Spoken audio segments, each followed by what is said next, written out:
Everything we know about Donald Trump shooter Thomas Matthew Crooks.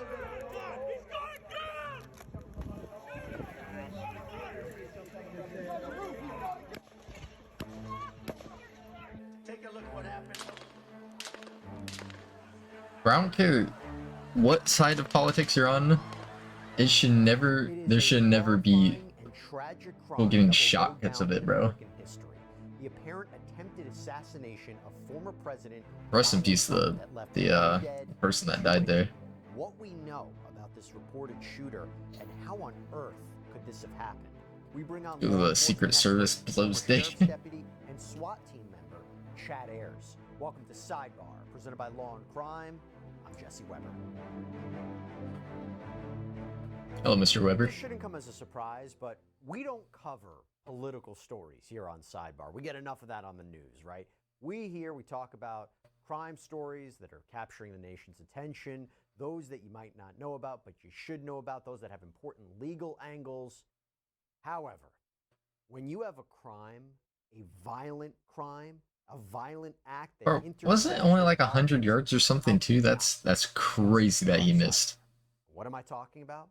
That on Saturday, July 13th, 2024, a day that we will all ask ourselves in the years to come, where were you? Where were you when you found out and watched on TV the attempted assassination of former President Donald Trump? It's terrifying. It was terrifying to watch. I was It is an image, a in my moment house, that will be emblazoned in everybody's memory. And authorities now say 20-year-old Thomas Matthew Crooks opened fire during a Trump rally in Butler. But why? Take a look at that. So that arrow is the lowest amount of illegal immigration ever in recorded history into our country.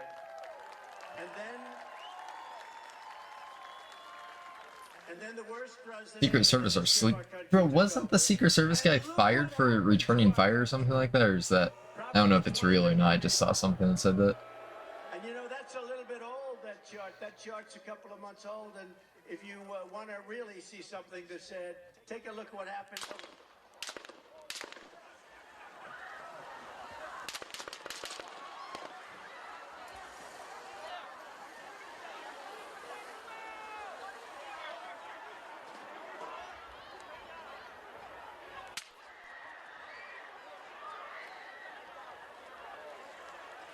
Him.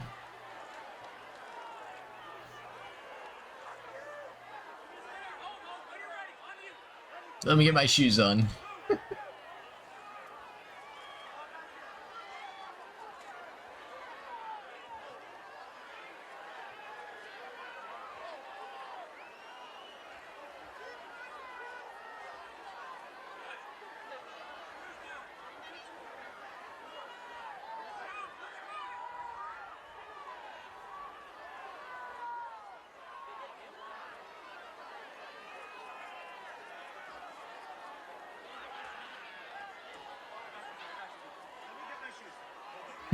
Let me get my shoes.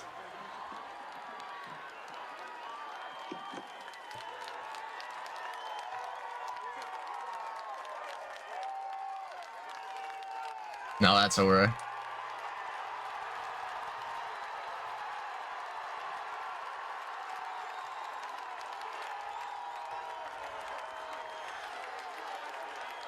Bro, got attempted assassinate and then instantly dropped the hardest pictures of this year. He's on top of the roof. Don't go over there. He's on the roof, buddy. He's dead. I just seen his hair go up a short head. He's dead. Holy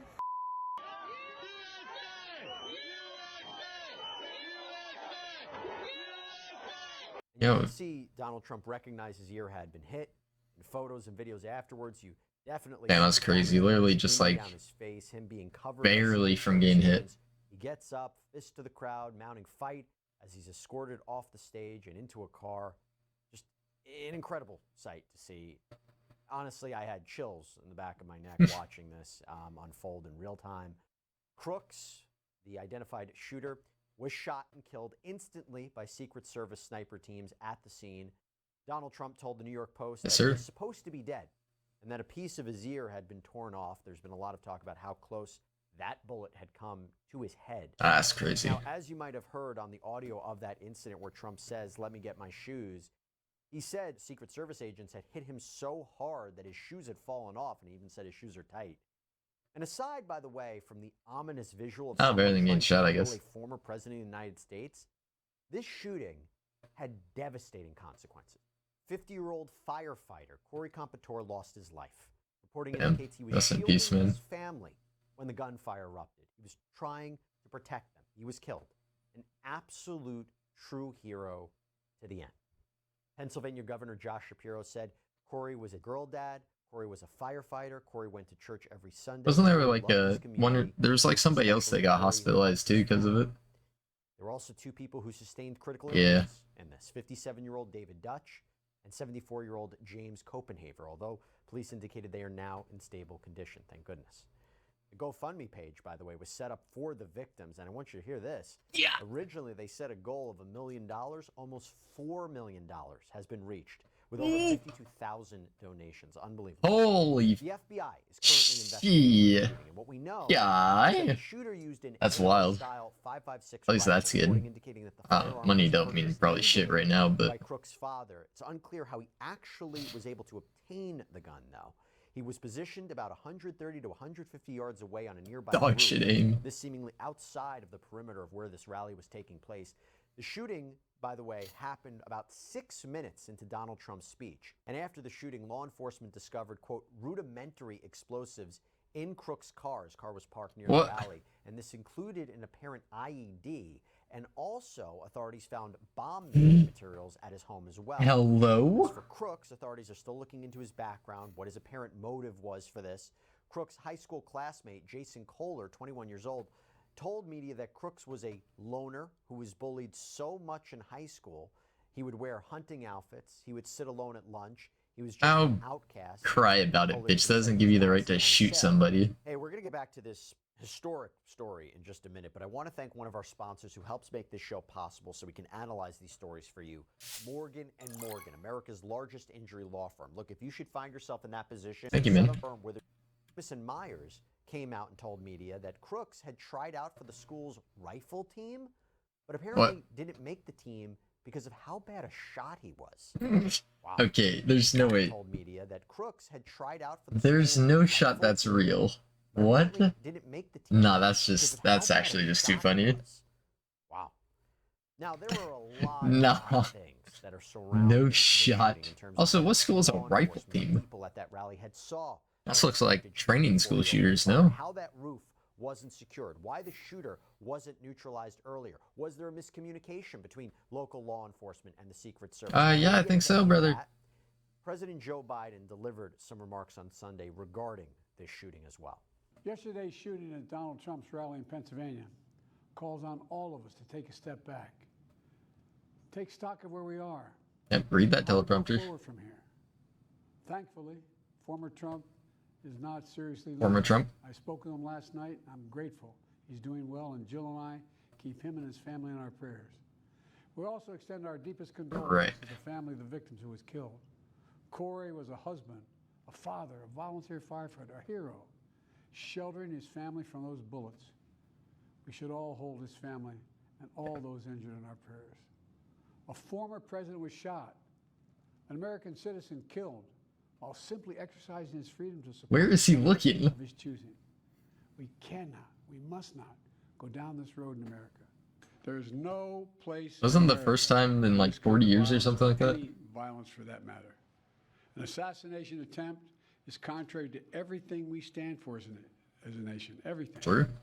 It's not who we are as a nation. It's not America. And we cannot allow this to happen. Unity is the most elusive goal of all. But nothing Well, that's is never important than that right now. Unity. Okay, so with all that in mind, let me bring in right now Chad Ayers, former sheriff, of Chad. Jersey, SWAT team member, founder of Proactive Response Group, and friend of the show. Chad, good to see you. Thanks so much for coming on. I can't believe what we're talking about. We knew you were coming in.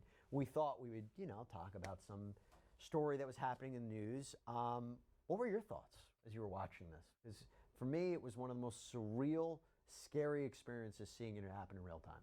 You know what's crazy is I was getting oil changed in the car. Someone had alerted me, hey, the former president's just been shot. And you're like, whatever. Yeah. But it immediately took me back to thinking about, you always hear people like our parents' age who knew where they were when JFK was assassinated. Right. It's the first thing that came. It's like, this is where this is going to be the story. Immediately went home and started following this up to about 3 o'clock in the morning. Yep. And, you know, I guess for me, a lot of failures. You have a very unique background, and I wanted to talk to you about this. What stands out to you about this shooting? What were you looking at as the reporting was coming in? And we have a lot of different parts to talk about. What were you thinking about? They're talking about like the Secret Service or whatever.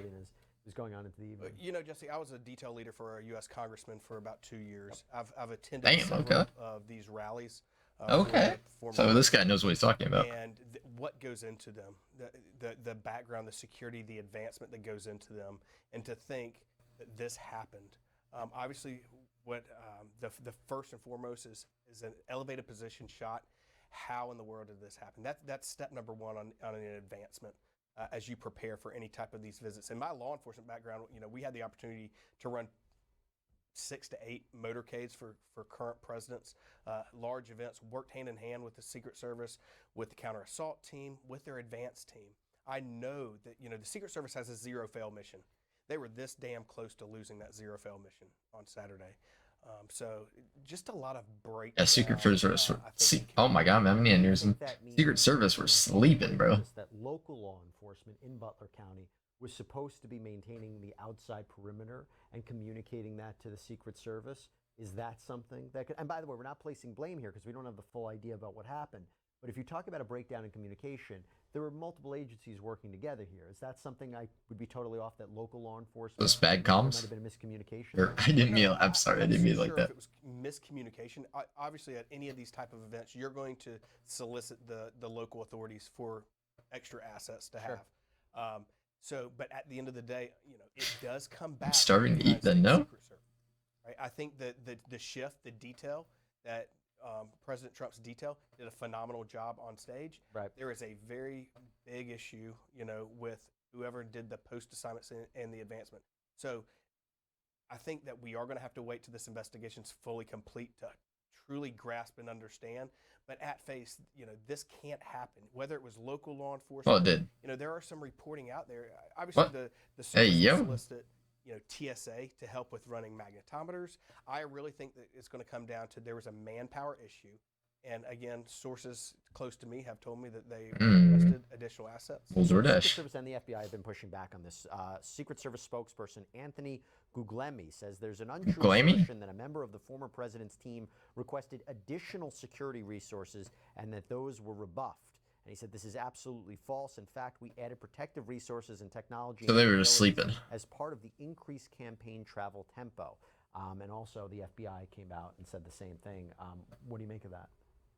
I think that there's going to be a lot of CYA during this investigation. We know what that means. You know, exactly. So obviously nobody in a situation like this, blame is going to be pushed on all different. Are they just going to yap for the rest of this? Was he in communication with any other people? I've never had Wendy's Nuggets. Because let's be honest, there's no way. I was a little speculating for the rest of this.